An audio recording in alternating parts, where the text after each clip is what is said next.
So something unusual happened during the Tory leadership contest, and that was you had a group of Tories stand up and say, hold on, guys, you're wanting to abandon all our net zero pledges, something that we know when we do focus groups, when we talk to people in our constituencies, they want. They want to move to a better environment. They want these net zero pledges. They like that we've signed up for that. You may remember we went over the piece from Conservative Home not long after during the Conservative leadership contest of the Australian Conservative Party guy who was like, yeah, part of the reason why we lost was because we indulged in climate skepticism, and we said, well, all this net zero stuff is nonsense, and voters kicked us out and told us otherwise, that no, actually it was quite important to them. So I was hoping, at least during that contest, that these groupings of these Green Tories would come together and say, we are not going to give you our vote unless you pledge to keep the net zero commitments in and not backtrack on them. And unfortunately, on the exact day the Queen died, Liz Truss not only announced more fracking, but also more exploratory drilling in the North Sea, all of which all the experts have said this will not bring down the price of gas. And you won't be surprised that within a couple of hours of that announcement, already a whole new swathe of fracking licenses are now out there and are now potentially be ready to be developed on. And this is not what a lot of people want. And in Yorkshire, this is a big issue. Like make no mistake, in Yorkshire, fracking is a massive issue. And if the Conservatives, especially the Red Wall Conservatives, want to actually keep their seats, then pushing back against fracking might be a good political step for them. But of course, that will put them out of step with the rest of the party. So will they risk that? Who knows? It will be certainly something very interesting to see. But we're going to go over to the Yorkshire byline today just to show you how big an issue this really is in sort of Yorkshire itself. But before we do that, please do remember to hit that like, share, and subscribe button. And of course, down below, there are links to my Patreon page and a one-off donation link called Buy Me Coffee, where you can, buy me coffee. And of course, thank you very much to all those people who do help and support the channel. And there's also the one-off donation link called the YouTube thank you button as well you can use. And of course, there's the Pony Club as well you can join. So yeah, sign on up, guys. We're off to the Yorkshire bylines today. But yes, we're off there today. Like I said, off to the Yorkshire bylines. The title of Truss threatens the UK's net zero commitments with U-turn on fracking. In one of her first decisions as Prime Minister, Liz Truss announced that the moratorium on fracking would be lifted. And earlier decisions from other Prime Ministers should be uncontroversial, but it should signal the intent. But it also appears that Truss has needlessly now backed herself into a corner on fracking and created a conflict between the home nations. The First Minister of Wales, Mark Drakeford, was adamant that Wales would not follow England in lifting the ban, and instead would focus on renewable energy, he declared. Just for the sake of clarity, to say that there will be no fracking here in Wales. A way to create energy security for the future is to invest in renewable energy, which in Wales has such abundance. The words of Kwasi Kwarteng earlier this year have also caused embarrassment for Liz Truss. When she was business secretary, Kwarteng viewed fracking as, quote, having a high cost for communities and for our precious countryside. He also said this: those calling for fracking's return misunderstand the situation we find ourselves in. If we lift the fracking moratorium, it would take up to a decade to extract sufficient volumes. We would also come at a high cost for communities and our precious countryside. No amount of shale gas from hundreds of wells dotted across rural England would be enough to lower the European price anytime soon. The best way, with the best will in the world, private companies are not going to sell that shale gas that they produce to the UK customers below the market price. They are not charities after all. And Starmer did read that out to Liz Truss. If you saw that exchange in the first PMQs, that certainly did prove very, very embarrassing, I think, to Liz Truss, and does set up a very interesting hit, because I tell you now, the second the news builds on this, that these fracking licenses are out there, that these wells are sort of be opened up to be sort of explored and dotted about. It's not only just up in Yorkshire where they're going to be certainly revolts, but also in the home counties. The base of almost Tory support is where a lot of these wells are going to be as well. So a lot of Conservative supporters are going to be very, very upset, and there will be a backlash. So back to it. Fracking involves drilling into the ground and sending high pressure mix of water, sand, and chemicals at a particular layer of rock in order to release the fossil fuel gas inside. This is called fracking, owing to the way the rock is fractured apart from the high pressure blast. Fracking has only taken place in the UK on a small scale, and the company Carudula, let's say it, was the only one actually given permission to frack in Lancashire.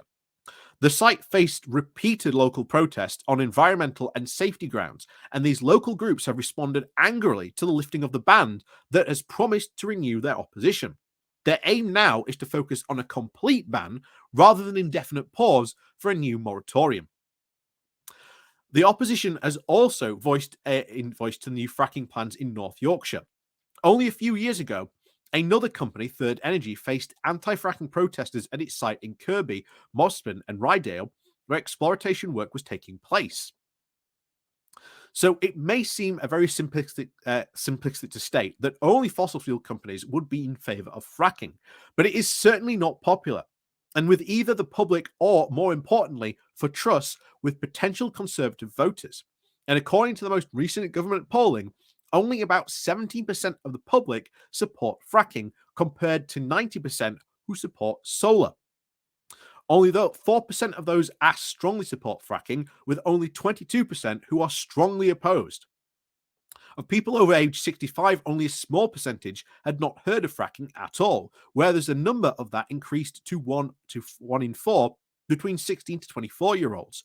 Public awareness is definitely growing about fracking, and opposition to fracking does seem robust.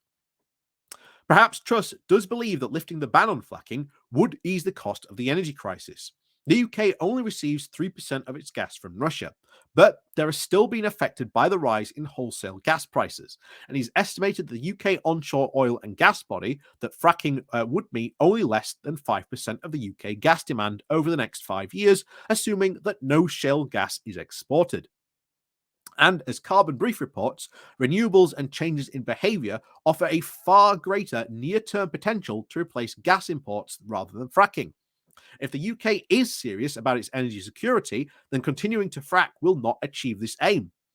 Ed Miliband, the Shadow Secretary of State for Climate Change and Net Zero, commented last week, my boy Ed, that British fracked gas would cost the same as foreign imported gas, and thus would not help bring down energy bills. Therefore, the argument that fracking would significantly ease the cost of the energy crisis seems unlikely, nor will fracking achieve the aim to gain energy independence. And the two arguments that Liz Truss ultimately claims. And Andy Burnham, the mayor of Greater Manchester, went even further in his equivalation of fracking, shall we say, when he posted in a typically very blunt style on Twitter, "Whatever the question, fracking is not the answer." So, what problems does fracking does for shale gas actually cause? Well, as not helping the UK energy in an energy crisis, fracking has long been linked with serious environmental and health concerns. First, fracking causes huge amounts of water to achieve its purpose, and as we saw with the droughts this summer, water in the UK is not always in good supply. There are also concerns with the possible contaminations of groundwater, tremors in the ground which cause houses to shake, as well as the higher risks for leukemia in children who live near these fracking sites. All of this is not a great deal for the whole shale gas anyway. By lifting the moratorium on fracking before releasing the British Geological Survey report, Truss could very much find herself having to do a complete and embarrassing U-turn. The BGS was commissioned by the government to review the latest scientific evidence around shale gas extraction, and the report was submitted over 2 months ago. For Truss to forge ahead and lift the ban before the conclusions of this review have been made public and properly scrutinised seems unwise. A decision does not impose a windfall tax on energy companies, but rather commit the UK to continuing reliance on fossil fuels, and appears very much incongruous with any attempts to reach net zero. Yet, given Truss's links to the energy companies, which has again previously worked for Shell, and having received a regular donation to an election campaign from the former wife of the former BP executive, perhaps net zero isn't her motivation. The UK's new Business Secretary and Energy Secretary, Jacob Rees-Mogg, did announce a few days ago that, quote, "We will extract every ounce of oil and gas from the North Sea." This new government, much like the last one, will soon gain the reputation of not abiding by its promises. More worryingly, it is continuing the reputation of being in thrall to the fossil fuels interest. That is bad enough for those facing the cost of living crisis this winter, and it's bad news for a country, it's bad news for the planet, and enough is enough. So, very, very quickly, I think you will see mass protests by this. I think there is, going to be some awful uproars by this. I think it is right. This is yet another going to be a very embarrassing U-turn, especially when she is sitting on a report by the British Geological Survey about fracking. What are the conclusions of the report? It was submitted 2 months ago. So Liz Truss probably already knows what is in that report. And I wonder just how long she's going to actually try and sit on this report, because not only is her entire energy plan, the energy crisis, completely bad, but as even her own chancellor admits, fracking isn't really going to help during this energy crisis. So we could be having a very, very quick U-turn, I think. A very, very quick U-turn, because I tell you now, it would not take long for to any sort of anti-fracking advocate out there. If you want to stop fracking your local area, the best way to do it: organize a letter writing campaign to your local MP. Get all your people in all those areas to organize a letter writing campaign, make a template, say this is what you need to do. You literally just click send. There are websites out there that do it all for you. Trust me, I've said this before. If you want to make a big political impact, go write to your MP en masse. Start filling their inboxes with, hey, we are not for fracking in this area. Why are you doing this? And get them to push back on it, because trust me, that is what is needed if you want to really be able to turn this and put it into sort of a more ban, shall we say, rather than just a moratorium on it. But anyway, I think that's a question for another time, and certainly. But anyway, as always, thank you very much for watching. Like I say, we will keep an eye on this and give you any updates to what happens on this, because it's something that I'm certainly going to keep an eye on, obviously, given my banner in the background. But of course, as always, thank you very much for watching. And like I say, please do remember to hit the like and share button on your way out. And of course, down below, there are links to my Patreon page, more donation link called Buy Me Coffee, where you can buy me coffee, the YouTube thank you button, and of course, the YouTube Pony Club down below, which you can join as well. So as always, thank you very much for watching. And of course, we'll see you all next time.